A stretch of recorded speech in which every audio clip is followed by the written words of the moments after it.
What's going on, Diablo 2 fans? My name is Dobrunsky, and today I'm going to show you every level 85 area that there is in Diablo 2. This video idea was suggested to me during one of my live streams, and I thought it would be an awesome video to make, so I jumped right on it.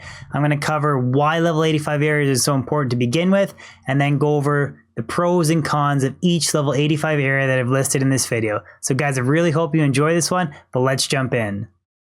So what makes level 85 areas so important in Diablo 2? Well, level 85 areas are special because any champion or boss pack within one of these locations is capable of dropping every set or unique item in the game.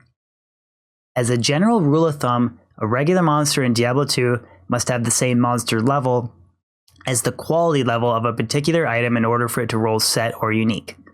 The highest quality level on any TC level 87 item in the game is level 87, so a monster must have the equivalent monster level of 87 in order to drop that particular unique item. Tyrael's Might is a good example. This armor base is a treasure class level 87 item that has a matching quality level of 87. This is where level 85 areas come into play. Regular monsters within these areas have a monster level equal to the area level, which is 85, while champion packs have a monster level of 85 plus 2, and boss packs and minions have a monster level of 85 plus 3. Since both champions and boss packs within level 85 areas have a monster level of 87 or higher, they meet the highest quality level on any set or unique item in the game, ultimately meaning that they have the potential to drop any item. This does not take into consideration super unique bosses or act bosses, as they have predetermined monster levels. Here's an example of a boss pack dropping one of those rare TC level 87 uniques. Muted, of course. So now let's take a look at all the level 85 areas in Diablo 2. The very first level 85 area in Diablo 2 is the Mausoleum. The Mausoleum is located beneath the burial grounds of Act 1. The Maus will always have a minimum of 4 boss or champion packs with a maximum of 5. The Mausoleum has some of the weakest monsters of all level 85 areas in the game, and the area almost never spawns fire or cold immune monsters, making it an excellent location for fire or cold sword to magic find. The biggest drawback, however, to the Mausoleum is the low number of boss packs in comparison to other areas, as well as the low monster density and spread out map.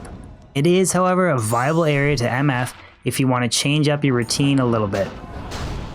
The Pit, which is located beneath the Tamo Highlands, is the second and only other level 85 area in Act 1. It's one of the easiest areas to find in the game because you just have to follow the path that leads outside of the outer cloister. It will lead you right to it. This area, though, can be difficult to magic find with a low level sorceress because it contains fire, cold, and lightning immune monsters. The Pit is an excellent area, though, to magic find with a developed character like a Lightsork with Infinity or a Hammerden. Level 1 of the Pit has a minimum of 6 boss packs up to a maximum of 8 boss packs, while level 2 has a minimum of 2 boss packs with a maximum of 3. Level 2 also has a sparkly chest that you can pop open as well. All in all, the Pit is an excellent area to MF with a developed character because it's an easy area to find with high monster density.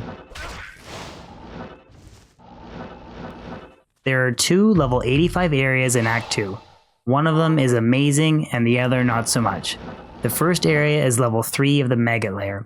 Unfortunately, there isn't really a lot of good things to say about this particular area. The tunnels are extremely cramped, almost always forcing you to be in close proximity to monsters, which isn't always a good thing on a character like the Sorceress. Playing single player does make things a little bit easier because you always have the same map, but I still can't recommend an area like this for magic finding. The Maggot Lair level 3 will always spawn with a minimum of 4 boss packs and a maximum of 5. Next area on the list for Act 2 is the Ancient Tunnels, and unlike the Maggot Lair, there isn't a lot of bad things that I can say about this area. The Ancient Tunnels has great monster density, the map is generally not too spread out, and it almost never spawns cold immune monsters. Few cold immunities make it the #1 area in Diablo 2 for a cold sorceress to magic find. It's extremely easy to stack a large amount of MF on a Blizzard without sacrificing clear speed in this area. The Ancient Tunnels spawns a minimum of 6 boss packs and up to a maximum of 8. And the Ancient Tunnels even has a sparkly chest at the end of the map that you can pop open. There are 3 locations in Act 3 that have a monster level of 85. The Forgotten Temple in Upper Kurast, and the Disused Reliquary and Ruined Fane in Travancore. The Act 3 temples really suffer in terms of monster density. Each temple will always spawn with 2 boss packs. Now, there is a lot of poppable items within these temples, however, the very low monster density makes me rank these temples as one of the worst level 85 areas to magic find in Diablo 2. Act 4 has 2 of the largest level 85 areas in the game, and the first one is probably the most skipped location for all of magic finding. I'm referring to the River of Flame. You can start at the City of Damned waypoint and clear the entire River of Flame all the way up to Chaos Sanctuary and take advantage of this massive level 85 area. The River of Flame spawns a minimum of 6 boss packs up to a maximum of 7. There are a few negative aspects associated with MFing the River of Flame though.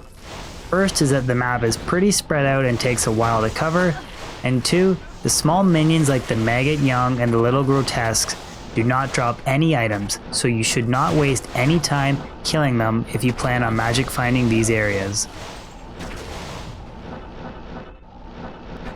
The Chaos Sanctuary is the second and probably most popular level 85 area to magic find in Diablo 2. The Chaos Sanctuary has great monster density, and it's an extremely easy area to find online where static single player maps are not a thing. Just take the River of Flame waypoint up until you reach Diablo's Sanctuary.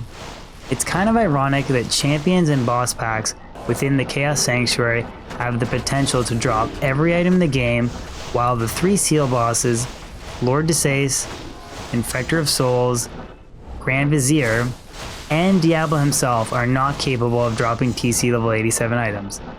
I'm not sure what Blizzard was thinking when they came up with this, but this is something that you should take into consideration if there are specific items that you're looking to find while you're magic finding. Hence, don't skip all the monsters in the Sanctuary and seal pop the bosses. Similar to the River of Flame, the Chaos Sanctuary spawns a minimum of 6 boss packs and up to a maximum of 7 boss packs. I am overburdened. There are 2 major level 85 areas in Act 5. The first is the entire Worldstone Keep, level 1, 2, and 3. Most players clear downwards from the waypoint on the second level of the Worldstone Keep.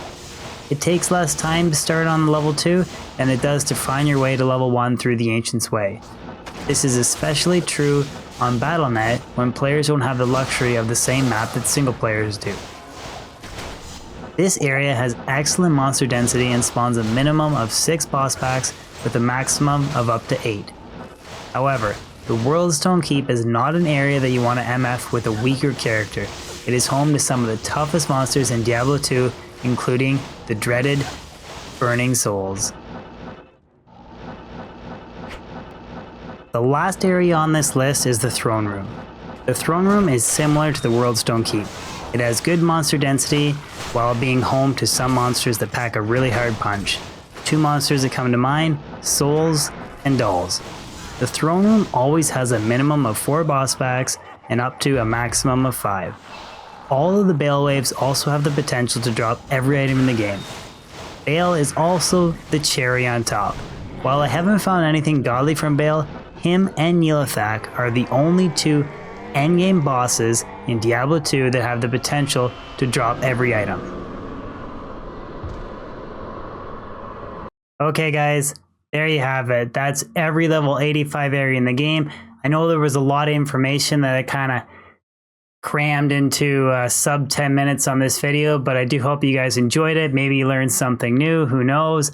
If you could throw a thumbs up on this video, I'd really appreciate it. And like I say at the end of every video, consider subscribing if you're new to my channel.